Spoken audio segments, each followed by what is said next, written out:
Hey guys, BJTHEBRAVE here, back with some more Shadowverse for you. Guys, set 2 is upon us, and I thought this would be a good time to reflect on our first set, Legends Rise, and just have a discussion about the top cards that have come out of this set. I have to say, I've really enjoyed the game. I think it's been a great start to what will hopefully be a very long and successful journey with Shadowverse Worlds Beyond. So let's talk about what the top 8 cards are in the Legends Rise set. Now, obviously, this is my opinion. It's subjective. Take it for a pinch of salt. And let me know in the comments where you disagree, if there's any you think I'm missing, or should be higher or lower on the list. Always good to interact. All right. So, in number 8 for me, I'm actually going to go with Alowette. And I say Alowette because, first of all, this card has settled in one of the, if not the, meta decks. And a lot of the classes kind of have a similar card in the sense that they have these like 5 cost units that are very good at kind of stabilizing the board, right? Like they bring you back into the game against the early aggro. But I think why I've selected Alowette as one of the standouts for me is just the fact that it offers so much flexibility. And because of the way that Fuse works, you know, do you need a 5 strength flanker to come and deal with something immediately? Do you need to put up a ward unit, fortifier, you know, to stop the aggression?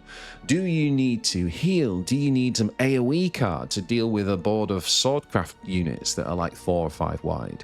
You know, or are you trying to push damage? And Alowette has an answer to any one of those questions. And I think it's that power level, but also flexibility that has made Alowette like such a clutch card. And also someone who's played quite a lot of Cannon Portal, like you definitely see your win rate improve when you actually draw Alowette in for that turn 5. Like it's absolutely massive. So I think it's really good. And the other thing I love about it is it's making a copy of the card in your hand. So it's enabling you to play often what's costed as a 5 play point card, essentially for free or for the cost of an Evo point, without actually losing that card, so you can still use it. And I've put Ralmir just as an honourable shout out here because I think Ralmir is like Alowette's partner or big brother, if you like. Obviously, Alowette's more impactful because you can play it earlier in the game. But when Ralmir goes off, it does a similar thing, right? In copying, making copies of what's in your hand. But obviously, Ralmir, she can create 3 on the board. And I think, again, the same thing applies to her in terms of the flexibility. And that's what's made these cards like super, super powerful and really rise to the top of the meta in Legends Rise. Next up in 7, I've got Dimension Climb. Now, Decline does something unique on this list to any other card, and in fact, I would say unique to the expansion set, because what Decline does is it cheats the mana system, right? You are able by obviously building up and meeting a condition. You are able to completely break the mana system, right? And as we all know by now, doing things like playing Satan on 10, as I call him, only to then Dimension Climb and then get 5 cards from the demon pool into your hand. It's absolutely busted. And, you know, it reminds me of cards in other games that do these kind of things. And it reminds me of decks like Miracle Rogue from Hearthstone. And it's a lot of fun to do. And it's rewarding because you have to build up to it. You know, it doesn't always happen, but when it does, oh my god. There's very little that can really touch the power ceiling that Decline can do when it all goes perfectly. And for that reason, it makes it onto my list. Next up, we got Cereabus, the Hellfire Unleashed. Now, this card, in some ways, like if you just look at it in a microcosm on its own, in some ways you could make an argument this should be higher on the list. Like, the raw power of the card is just undeniable. However, it is in probably the class that has been considered to be weakest, although it's making a bit of a resurgence towards the end of the expansion.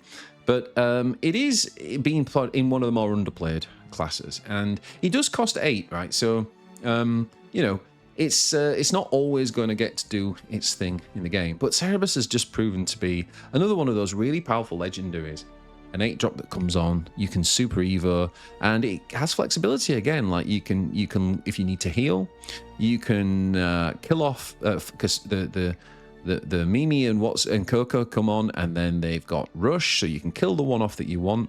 And it's that ability to be able to say, which one do I want to kill off first before I super evo and create 2 copies? Do I want the extra health and heal, or do I want the extra damage and push? And that combination just makes this card extremely powerful. It can pretty much deal with any other card that is on the board.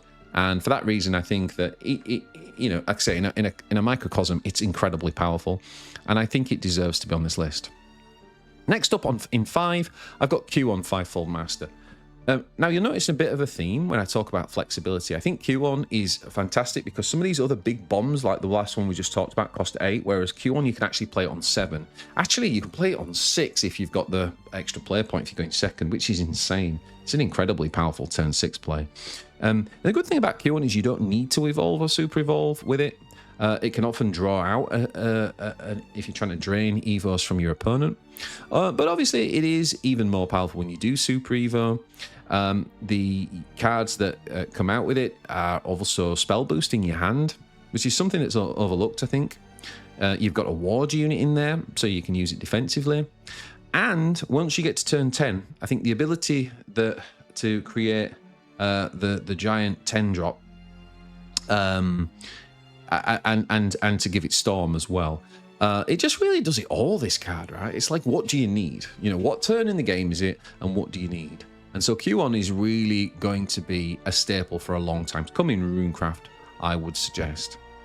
Now, next up in 4, I wanted to put Killer Roach. Now, Killer Roach is probably the hardest card to put on this list and to evaluate, because we're talking about the top 8 cards. And the thing about Killer Roach is that and Forestcraft in general, is that the Combo Roach deck is arguably the most powerful deck in the game. If it's not the most powerful, it's in the top 3, but many argue it's the most powerful in the hands of a skilled player.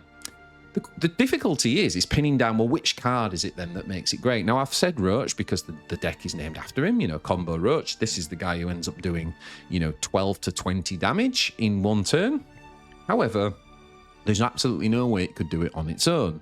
So if you're reading the text of this card, you're probably thinking, how the heck does it do 20 damage? Well, it does it because of all the enablers. It does it because of all the combos that you have with other cards. So I'm spotlighting, right, Rhino Roach as the Rhinoceros as the card here. But I do think it's really worth pointing out that this deck that has done so well in this expansion could only be possible with things like Godwood Staff. Godwood Staff is what allows you to bounce Rhino Roach, bounce him, and basically bounce him for free, right? It's not technically for free because you played the Godwood earlier, but also Godwood is the main tool for drawing through the deck to make sure that you find the combo pieces. So we could easily have put that there. You know, even things like Glade Ward, similar thing, it draws 2, it deals 9 damage on Evo, often on turn 5, clearing the board.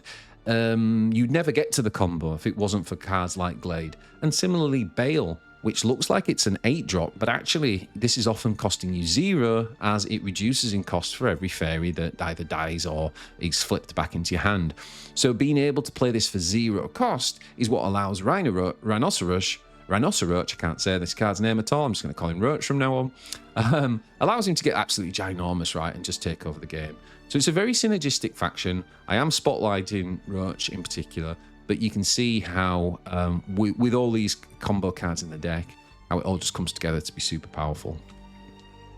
Now, Orcis is my number 3. I think this card is like potentially like the most powerful card in the set that is used the most, right? Like there are probably 3 to 4 top tier decks, top tier 1 or tier 2 decks that have come out of Portal in this expansion.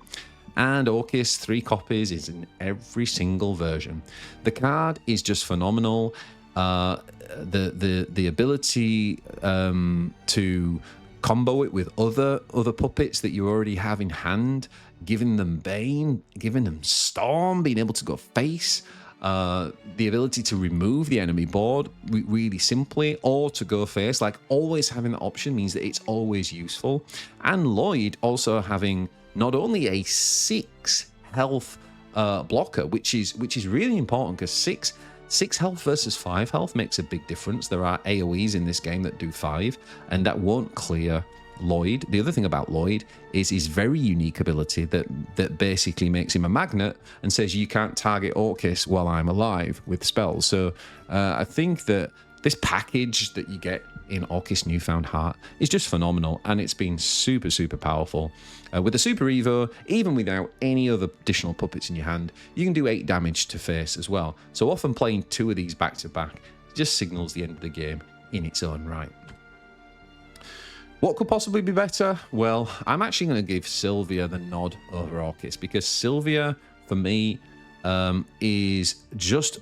You just can't ask for anything more, really, in a 6-drop. Like, the fact is, it's 6-drop. Orcis is 8. You know, you get to play her more often, earlier in the game, and she is flexibility. She is the definition of a Swiss Army penknife, right? Like, what tool do you need? What do you want? Do you need to draw through the deck into your combo? Is that what you're trying to do?